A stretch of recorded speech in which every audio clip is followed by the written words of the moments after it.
Your body should sleep, your mind should sleep, everything should sleep, but you must be awake. Every day, you have free enlightenment when you go to sleep. But the problem is you're unconscious. You master your mortality if you just manage to stay awake when you slip into sleep.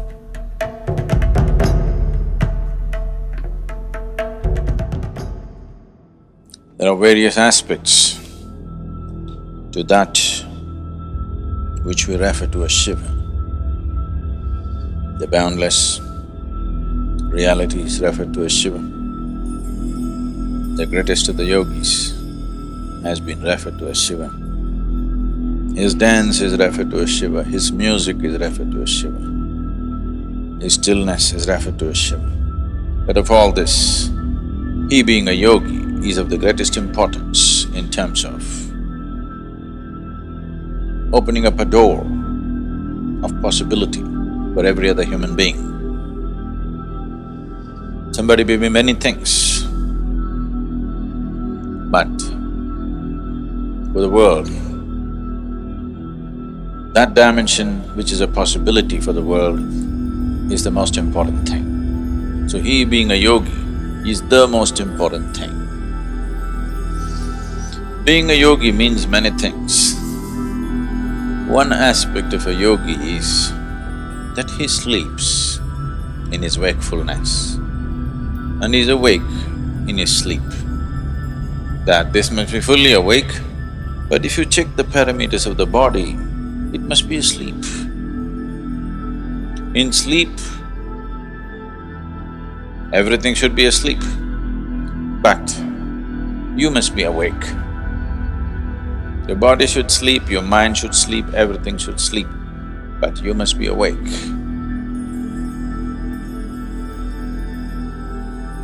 When you fast asleep, you are in perfect tune with the existence, one with the existence, isn't it?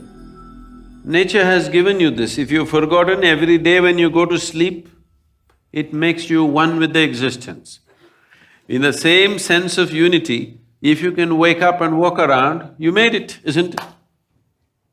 Every day, you have free enlightenment when you go to sleep. But the problem is you're unconscious.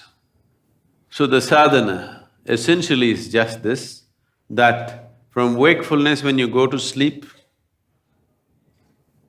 a certain part of you goes to sleep, a certain part of you, if it still stays awake, then you made it. Otherwise, when you wake up, a certain part of you still continues to sleep, then you made it.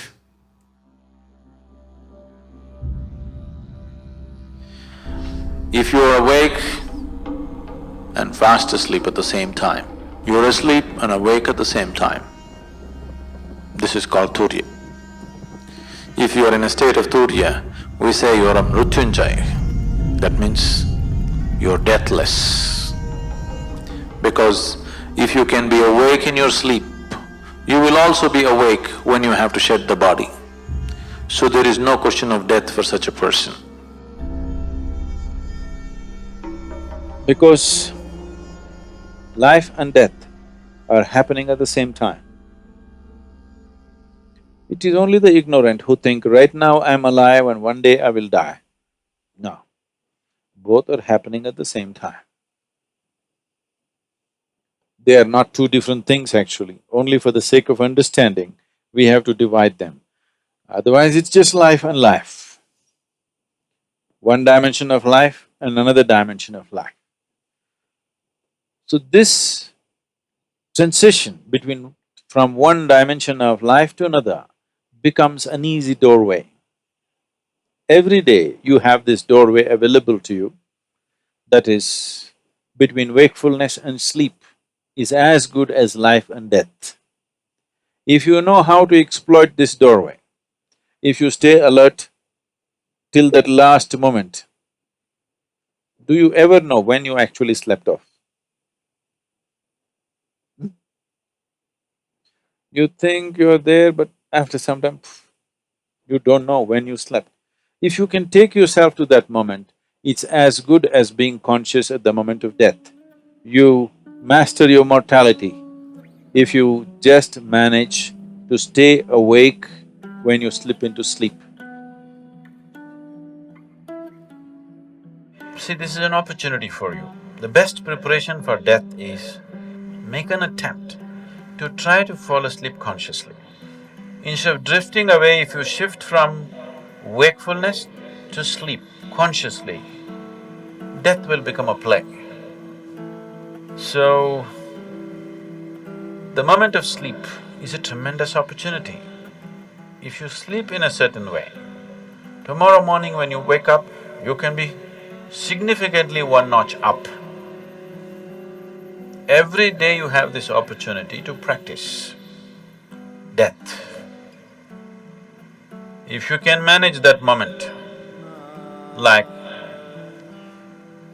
you can do this consciously, right? Just like that, from wakefulness to sleep. If you can do it that way, that's it, you're Mrutyunjay, because there's no death for you.